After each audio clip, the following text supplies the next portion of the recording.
آگے بڑھتے ہیں اور آپ کو سویڈن کی طرف لے کر چلتے ہیں، جہاں سے خبر یہ آئی ہے کہ سویڈن اور پاکستان کے درمیان جو بیسکلی ایک ویزا پروگرام تھا وہ دوبارہ سے شروع کر دیا گیا ہے۔ اب اس ویزا پروگرام کا معاملہ کیا ہے، اس حوالے سے بات کریں گے۔ ہمارے ساتھ زبیر حسین صاحب موجود ہیں، ہمارے نمائندے سویڈن سے۔ زبیر، بتائیے گا کہ یہ جو پاکستان کے ساتھ ویزا پروگرام دوبارہ شروع کیا گیا ہے، تو پہلے یہ پروگرام بند کیوں ہوا تھا؟ جی بالکل، 7 جولائی 2025 کو سویڈن کے سفارت خانے نے پاکستان میں اپنے تمام تر آپریشنز بحال کرنے کا اعلان کر دیا۔ اس سے قبل جو ہے وہ جزوی طور پر یہ اعلان ہوا تھا 9 اپریل 2025 سے ورک پرمٹ، فیملی ٹائز اور بزنس ویزا کے لیے لوگوں نے اپنی جو درخواستیں ہیں وہ جمع کرنا شروع کر دی تھیں۔ اس سے قبل جو ہے وہ لوگ ایتھوپیا جایا کرتے تھے، جہاں پر وہ فنگر پرنٹس اور تصاویر وغیرہ کے عمل کو مکمل کرتے تھے، اور وزٹ ویزا کے لیے خصوصی طور پر چند ایک ممالک کا نام تھا، جس میں ملیشیا تھا، تھائی لینڈ تھا۔ یہ ایسے ممالک تھے جہاں پر جا کر کوئی بھی شخص اپنے وزٹ ویزا کی سویڈن کے لیے درخواست دیتا تھا، جو کہ ایک خاصا مشکل مرحلہ تھا پاکستانیوں کے لیے۔ اب چونکہ 7 جولائی 2025 سے دوبارہ سروسز کا آغاز ہوا ہے تو لوگوں کو جو ہے وہ آسانی ہوئی ہے، لیکن یہاں پر یہ بات کہنا بہت ہی اہمیت کی حامل ہے کہ یہ وجہ کیا بنی تھی کہ سویڈن کا سفارت خانہ پاکستان میں بند ہوا۔ تو وجہ یہ تھی کہ سن 2023 اپریل میں سویڈن میں جو ہے وہ اس طریقے کے واقعات رونما ہوئے، جسے ہم کہتے ہیں کہ جسے مسلمانوں کی دل آزاری ہوئی، قرآن سوزی کے واقعات، جس کے باعث مختلف ممالک میں، مسلم ممالک میں خاص طور پر جو ہے وہ سویڈن کے سفارت خانوں کو خدشہ لاحق ہو گیا کہ ان پر حملہ ہو سکتا ہے۔ خصوصاً عراق میں ایک ایسا واقعہ پیش آیا کہ سویڈن کے سفارت خانے پر نہ صرف توڑ پھوڑ ہوئی بلکہ جلاؤ گھیراؤ کے بعد وہاں پر بھی مکمل طور پر آپریشن بند کر دیا گیا تھا۔ اسی خدشات کے پیش نظر پاکستان میں بھی جو ہے وہ سویڈن کے سفارت خانے کو بند کیا گیا، کیونکہ پاکستان ایک مسلم ملک ہے، اور سویڈن کے سفارت خانے کا سیکیورٹی خدشات کا مسئلہ یہ تھا کہ سویڈن کا سفارت خانہ جو ہے وہ ڈپلومیٹک انکلیو میں نہیں بلکہ شہر میں کہیں پر موجود ہے۔ اس وجہ سے انہوں نے اپنا جو آپریشن تھا وہ شروع میں تو جزوی طور پہ بند کیا، لیکن مختلف قسم کے حالات و واقعات، یہاں تک کہ ایک وقت ایسا آیا کہ 9 مئی کے واقعے کے حوالے سے بھی سویڈن کے سفارت خانے نے یہ کہا کہ اب شہر میں جو ہے حالات خراب ہو سکتے ہیں، تو اس کی پیش نظر ہم اپنے سفارت خانے کو غیر معینہ مدت کے لیے بند کرتے ہیں۔ تو یہ ایسے حالات و واقعات تھے کہ جس کی وجہ سے سیکیورٹی خدشات کو وجہ بنا کے سویڈن کے سفارت خانے نے پاکستان میں اپنا جو آپریشن تھا وہ مکمل طور پر بند کر دیا تھا۔ اور اب جو یہ پروگرام بحال ہوا ہے تو کن شرائط پر یہ بحالی ہوئی ہے؟ دیکھیں، شرائط کوئی اس میں اس طریقے سے نہیں کہ کوئی شرائط بہت زیادہ تھی، صرف اور صرف سیکیورٹی خدشات جو ہے اس کے حوالے سے بہت زیادہ کنسرن تھا، جو کہ ہمارے سیکیورٹی اداروں نے، گورنمنٹ نے مل کر جو ہے سویڈن کی حکومت کو اور اداروں کو جو ہے وہ مطمئن کیا کہ ہمارے ملک میں اس طریقے کی کوئی ایسی سیکیورٹی صورتحال نہیں کہ سفارت خانے پر کسی قسم کا حملہ ہو سکے۔ تو سیکیورٹی خدشات کو خاص طور پہ دور کیا گیا ہے، جس کے باعث جو ہے ہم یہ کہہ سکتے ہیں کہ پاکستان کی یہ ایک خارجہ پالیسی کی بھی جیت ہے اور پاکستان کے سفارتی تعلقات کی بھی جیت ہے۔ یہاں پر جو سویڈن کا سفارت خانہ ہے، انہوں نے اپریل 2023 کے بعد سے بہت زیادہ کوششیں کی کہ مقامی طور پر بھی جو ہے حکومت کو مطمئن کیا جائے کہ پاکستان میں اس طرح کے واقعات نہیں ہو سکتے جو عراق میں ہوئے ہیں، اور مکمل طور پر جو ہے وہ سیکیورٹی کی ضمانت دینے کے بعد جو ہے یہ آپ سمجھیں کہ سفارت خانے کا عمل جو ہے یا اس کا آپریشن جو ہے وہ دوبارہ شروع ہوا ہے۔ اچھا، اور ایک اور چیز ضرور بتائیے گا آپ، ہمارے بہت سارے پاکستانی ایسے ہیں جو کہ ملک سے باہر جانا چاہتے ہیں، تو سویڈن اگر وہ جانا چاہیں تو سویڈن میں کیا کیا مواقع پاکستانیوں کے لیے موجود ہیں؟ دیکھیں، جہاں تک مواقعوں کی بات ہے تو سویڈن میں اس طریقے کے مواقع کہ آپ یورپی یونین سے باہر کے کسی ملک سے آ کے سویڈن میں اپنے کیریئر کا آغاز کریں تو وہ اس وقت انتہائی مشکل کام ہے، کیونکہ امیگریشن کی پالیسیز تمام تر سخت ہو چکی ہیں، اور اگر آپ کو ویزا سروسز بحال ہونے کے بعد وزٹ ویزا مل بھی جاتا ہے تو آپ یہاں پر آ کے اس ویزا کو تبدیل نہیں کر سکتے، یعنی کہ آپ اس پر ورک پرمٹ حاصل نہیں کر سکتے، اس ویزا پر آ کے آپ یہاں پر شادی نہیں کر سکتے، اس ویزا پر آپ یہاں پر آ کر جو ہے اپنا کوئی کاروبار سیٹل نہیں کر سکتے۔ تو یہی وجہ ہے کہ وزٹ ویزا آپ یہ سمجھ سکتے ہیں کہ ان بنیادوں پر جو ہے پاکستان کے لیے بہتر ہو سکتا ہے کہ پاکستانی جو بزنس مین ہیں وہ یہاں پر آ کے اپنے بزنس میٹنگز کریں اور پاکستان کا جو خام مال ہے یا اس کی مصنوعات جو پاکستان کی ہیں وہ یورپی منڈیوں تک یا سویڈن کی منڈیوں تک پہنچانے کے لیے کوشش کریں. ادروائز یہاں پر سیلری ریکوائرمنٹ جو ہے وہ ورک پرمٹ کی اس کو پورا کرنا ایک مشکل کام ہے, کیونکہ یہاں پر نہ صرف جو ہے وہ آپ کو سیلری پہ ٹیکس دینا پڑتا ہے بلکہ جو شخص یا جو ادارہ آپ کو امپلائر آپ کا ہوتا ہے اس کو امپلائر ٹیکس بھی دینا پڑتا ہے کسی شخص کو اپنا امپلائی بنانے کے لیے. اسی طریقے سے بزنس پر بھی جو ہے وہ بے تحاشا ٹیکس ہیں, تو ٹیکسز کی مد میں جو یہاں پر رقم جاتی ہے وہ ایک خاصی رقم ہوتی ہے. جو لوگ یہاں پر پچھلے 5 سال 6 سال سے نئے آئے ہیں اور اپنا بزنس کر رہے ہیں وہ اپنے ٹیکسز بھر کے جو ہے وہ اس مشکلات کا شکار ہو چکے ہیں کہ اب ان کے پاس کچھ اتنے وسائل نہیں بچے کہ اب وہ اتنا انتظار کر سکیں کہ اپنی شہریت حاصل کریں, کیونکہ ہر اپلیکیشن کا ویٹنگ ٹائم پیریڈ کم سے کم 2 سال تک ہے. یعنی کہ اگر آپ آج اپنا ورک پرمٹ کا ایکسٹینشن بھی ڈالتے ہیں تو اس کو 2 سال آپ کو کم سے کم جو ہے ویٹنگ ٹائم پیریڈ ہے. اسی طریقے سے بزنس ویزا کا بھی, اور اسی طریقے سے اگر کوئی شخص جو ہے وہ شادی کے ویزے پر بھی آنا چاہتا ہے تو ویٹنگ ٹائم پیریڈ کافی لمبا چوڑا ہے. تو یہ کہنا کہ یہ ویزا سروس بحال ہونے کے بعد ہمیں کوئی بہت زیادہ اپارچونیٹیز یہاں پر ہیں تو وہ ایسا بالکل بھی نہیں ہے. البتہ یہ ضرور ہو سکتا ہے کہ خام مال پاکستان کا جو ہے یا پاکستان کی جو مصنوعات ہیں وہ یہاں کی منڈیوں تک پہنچانے کے لیے لوگ جو ہے وہ بزنس کے طور پر یہاں پر آ سکتے ہیں, وزٹ ویزا پر آ کے ملاقاتیں کر سکتے ہیں اور اپنے سیمپل آ کر کسی جگہ پر دکھا سکتے ہیں کسی کمپنی کو اور اپنی بزنس ڈیل کر سکتے ہیں پاکستان میں رہ کے, جس سے نہ صرف پاکستان میں ریمیٹنسز آئیں گی, بزنس آئے گا, فورن انویسٹمنٹ کا بھی جو ہے وہ دروازہ کھلے گا. دوسری جانب میں یہاں پر ایک چیز آپ کو بتانا چاہوں گا کہ پچھلے 10-12 سالوں سے جو لوگ یہاں پر آباد تھے سویڈن نے جو ہے ان کو بھی ڈپورٹ کرنا شروع کر دیا ہے. تو سویڈن میں حالات بالکل بھی موافق نہیں ہے کہ یہاں پر رہ کر ہم جو ہے وہ زیرو سے کوئی اپنا کیریئر کا آغاز کریں یا بزنس کا کریں.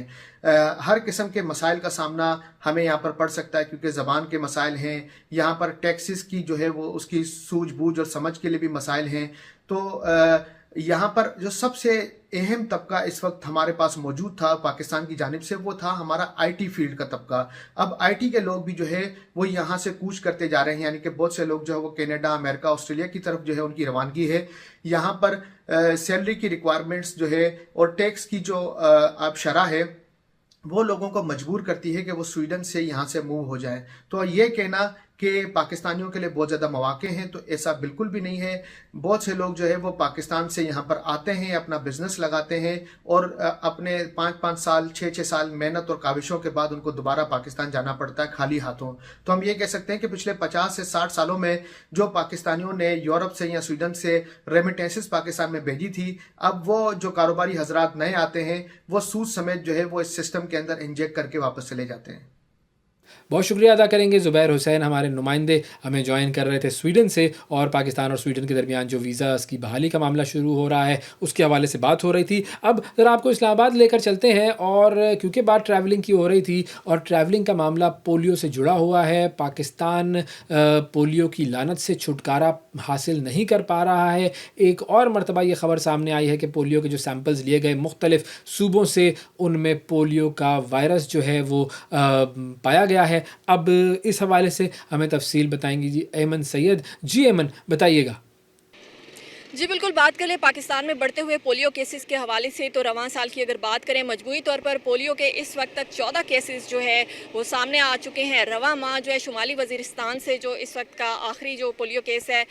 14 کیسز میں سے وہ سامنے آیا. اور اگر ماحولیاتی پولیو وائرس جو ہے اس کی بات کریں تو ماحولیاتی پولیو وائرس بھی پاکستان میں ہمیں بہت پھیلتا ہوا دکھائی دے رہا ہے. اب سے چند روز پہلے ہی جو ہے وہ حکام کی جانب سے نمونے لیے گئے تھے. ملک کے 69 اضلاع سے جو ہے وہ پولیو کے ماحولیاتی وائرس کے نمونے لیے گئے تھے, جن میں سے 3 نمونے جو ہے وہ مثبت قرار دیے گئے اور 72 نمونے جو ہے ان کو منفی قرار دیا گیا. یہ تمام ڈیڈکشن کے لیے یہ ماحولیاتی نمونے جو NIH میں لائے گئے, اور ہمیشہ یہ ایسا ہی ہوتا ہے پولیو کیسز جب سامنے آتے ہیں تو ان کی تصدیق کے لیے ان کو قومی ادارہ صحت لایا جاتا ہے جہاں پہ اس وقت ہم موجود ہیں, اور یہاں پہ باقاعدہ تجزیہ کے بعد جو ہے وہ پھر ان کی رپورٹ جو ہے وہ جاری کی جاتی ہے NIH کی جانب سے. اور یہ جو ماحولیاتی وائرس کے نمونے لیے گئے ان میں سے 30 کو جو ہے وہ مثبت قرار دیا گیا, 72 نمونے جو ہے وہ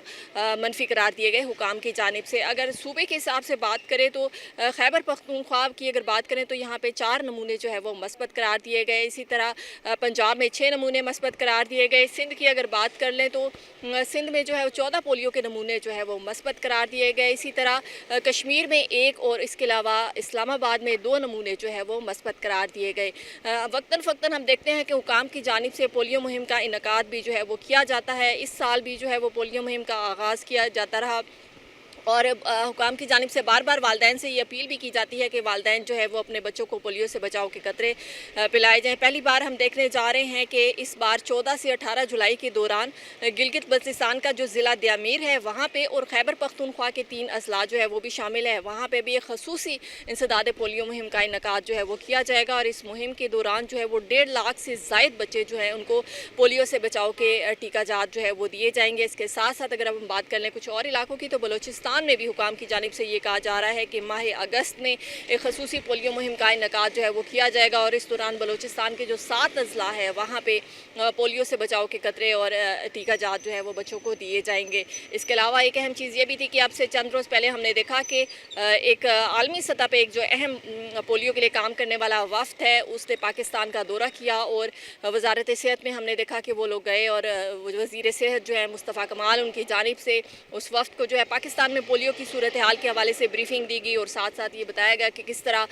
پاکستان جو ہے وہ بہت سارے علاقوں میں جو ہے پولیو سے بچاؤ کے لیے اب تک کام کر رہا ہے, کتنی مہم جو ہے ان کا انعقاد کیا جاتا ہے. اس کے ساتھ ساتھ اس وفد نے وزیر اعظم پاکستان شہباز شریف جو ہے ان سے بھی ملاقات کی اور وزیر اعظم نے بھی ان کو پاکستان میں فی الوقت تک جو پولیو کی صورتحال ہے اس سے آگاہ کیا اور اس وفد نے یہ بتایا کہ کس طرح عالمی سطح پر وہ پاکستان سے مل کر جو ہے وہ پولیو کی جنگ جو ہے اس کو جیتنا چاہتے ہیں. حکومتی کوششیں اپنی جگہ لیکن ساتھ ساتھ حکام جو ہے بار بار اپیل کرتے ہیں کہ والدین بھی یہ جنگ جیتنے کے لیے اپنا اس میں حصہ اور کردار ادا کریں. جی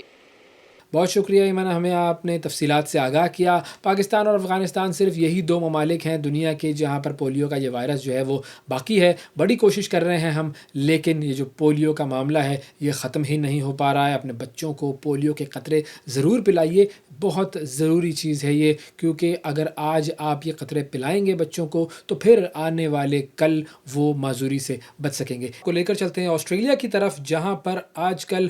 مشروم مرڈر کیس کا بہت زیادہ چرچا ہے. اب یہ مشروم مرڈر کیس کیا ہے؟ یہ مشروم مرڈر کیس یہ ہے کہ ایک خاتون ہے جن کا نام ہے ایرن پیٹرسن, اور ان خاتون نے اپنے شوہر کے رشتہ داروں کو اپنے گھر پر دعوت پر بلایا اور کچھ زہریلے مشروم کھلا کر ان کا قتل کر دیا. اس معاملے کی پوری تفصیل کیا ہے اور اب ان خاتون کو کیا سزا ہوئی ہے, اس حوالے سے بات کرتے ہیں. وکیل وڑائد صاحب ہمارے نمائندے ہمارے ساتھ موجود ہیں آسٹریلیا سے. السلام علیکم وکیل, بہت شکریہ آپ کا پروگرام کے لیے آپ نے وقت نکالا. سب سے پہلے تو میں یہ جاننا چاہوں گا کہ یہ مجھے بتائیے یہ جو کیس ہے اس کو اتنی زیادہ ہائپ کیسے ملی اور اس کو جو ہے وہ مشروم مرڈر کیس کے نام سے جانا جانے لگا, یہ کیسے ہوا؟ جی بالکل, یہ کیس دنیا میں اس لیے مشہور ہوا کیونکہ یہ ایک غیر معمولی کیس تھا اور جو مشروم ہوتا ہے یہ عام طور پر جو ہے یہ اس کو اگایا نہیں جاتا, یہ قدرتی طور پر جو ہے وہ اگ جاتا ہے, تو یہاں پر اس کو سبزی کے طور پر کھایا جاتا ہے. تو یہ جو مشروم تھے ان میں زہر ملا کر جو ہے خاتون نے 3 افراد کو دیا اور جس کے باعث جو ہے وہ ان کی موت ہوئی. اور اس کے بعد جو ہے یہ خبر جو ہے یہ پوری دنیا میں پھیلی اور پوری دنیا کی جو ہے وہ شاہ سرخیوں میں ہیڈ لائنز میں اس نے جگہ بنائی. مزے کی بات یہ ہے کہ یہ فیملی اس خاتون نے جس نے یہ زہر دیا تھا اس نے بھی کھانا کھایا اور ان کے بچوں نے بھی کھایا اور بچے بھی محفوظ رہے اور یہ خاتون بھی محفوظ رہی. جو 3 افراد ان کے گھر آئے ہوئے تھے وہ ان کے سسرال کی فیملی میں سے تھے اور انہوں نے وہ کھانا کھایا اور اس کے بعد جو ہے وہ جاں بحق ہوئے.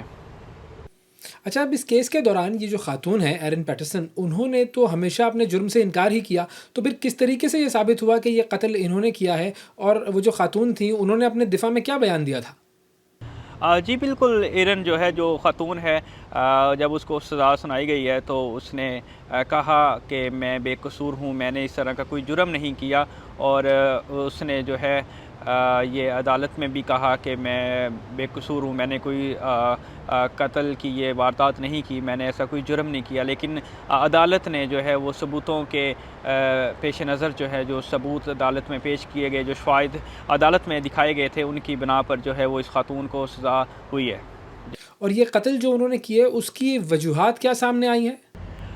جی بالکل, کوئی قتل کی جو ذاتی وجوہات تو ظاہر نہیں ہو سکی کہ اس نے اس طرح کیوں کیا، ایرن نے جو ہے اپنے شوہر کے خاندان کو زہر کیوں دیا ہے، نہ تو اس سے کوئی ذاتی دشمنی ثابت ہوئی ہے۔ البتہ جو ایرن کے شوہر ہیں ان کے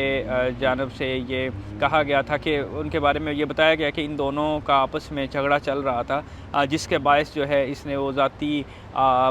دشمنی میں آ کر یہ بدلہ لینے کا اس نے یہ اقدام اٹھایا اور ان کی فیملی سے جو آئے ہوئے ممبران تھے ان کو زہر دیا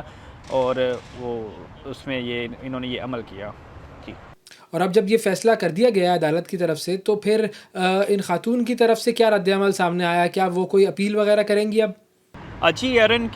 کے جو وکیل ہیں انہوں نے کہا ہے کہ ہم اس فیصلے کا احترام کرتے ہیں، لیکن ہم اس فیصلے کے خلاف جو ہے وہ اپیل میں جائیں گے اور ہم اس کو جو ہے اعلیٰ عدالت میں اس مقدمے کو لڑیں گے، کیونکہ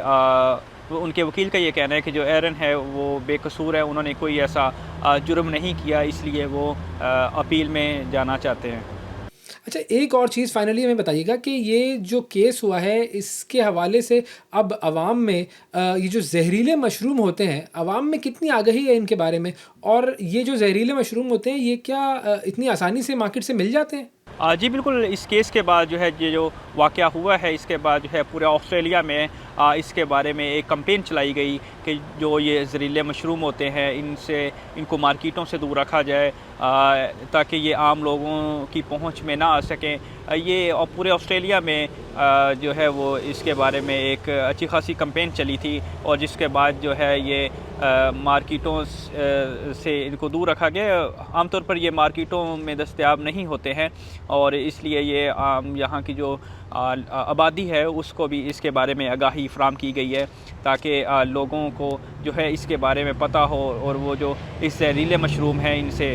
جو ہے وہ دور رہیں۔ بہت شکریہ ادا کریں گے جی، وکیل وڑائچ ہمارے ساتھ موجود تھے، ہمارے نمائندے آسٹریلیا سے ہمیں جوائن کر رہے تھے، اور بات ہو رہی تھی مشروم مرڈر کیس کے حوالے سے۔ امریکہ کی طرف چلتے ہیں جہاں پر ایلون مسک انہوں نے اب اپنی ایک نئی سیاسی جماعت کا آغاز کر دیا ہے، اور اس سیاسی جماعت کو کیوں بنایا گیا ہے، اس سیاسی جماعت کے عزائم کیا ہیں، مقاصد کیا ہیں، کیا یہ امریکہ کا جو 2 پارٹی سسٹم ہے اس میں کوئی بھونچال لا سکے گی، اس حوالے سے بات کرتے ہیں۔ فیصل شاہ ہمارے کورسپونڈنٹ موجود ہیں، ہمیں واشنگٹن سے جوائن کر رہے ہیں۔ السلام علیکم Faisal, thank you for giving us your time. سب سے پہلے یہ بتائیے کہ یہ جو ایلون مسک صاحب نے جو اپنی پارٹی بنائی ہے، کل تو خیر کل سے یہ کہ ماضی میں تو بڑی دوستی تھی ان کی ڈونلڈ ٹرمپ سے، آج دونوں دشمن بن گئے ہیں اور مسک نے اپنی پارٹی بنا لی ہے۔ مقصد کیا ہے ان کا یہ پارٹی بنانے کا؟ جی بالکل، تنازع کی بنیادی وجہ تو میگا بل بنا تھا جسے ٹرمپ بگ بیوٹیفل بل کے نام سے بہت زیادہ دہراتے تھے، اور ایلون مسک اس بارے میں کیمپین چلا رہے تھے کہ کل دا بل، اور وہ ریپبلکنز کو بار بار یہ کہہ رہے تھے کہ جو بھی اس بل کو سپورٹ کرے گا تو یقینی طور پر وہ یہ جان لے کہ پرائمری جو ہوں گے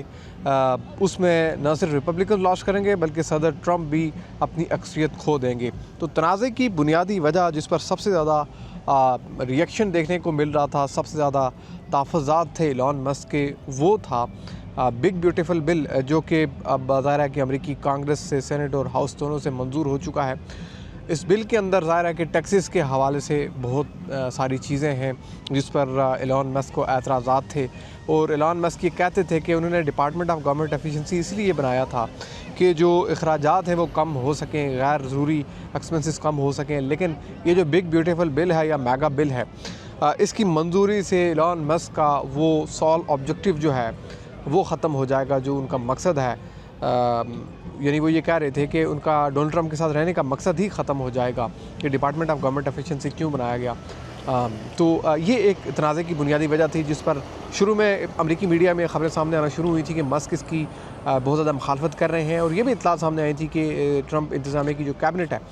ان کے ساتھ بھی ان کی تلخ کلامی ہوتی رہتی تھی، کیونکہ خود جو وائٹ ہاؤس ہے اس کے اندر ایلون مسک کا جو ایک الگ سے سیٹ اپ تھا، تو اس کے لیے کوئی ایکسیپٹنس نہیں تھی ٹرمپ انتظامیہ کی باقی کیبنٹ ممبرز کی طرف سے، کیونکہ یہ ایک انڈرسٹینڈنگ تھی کہ مسک کوئی الیکٹڈ جو ایک ممبر نہیں ہے، بلکہ یہ تو ایک الائی کے طور پر اس سسٹم کا حصہ بنے ہیں، تو وہ کوئی ووٹ لے کر نہیں آئے۔ تو یہ ایک ان کا معاملہ تھا جس کی وجہ سے ان کے لیے ناپسندیدگی تھی۔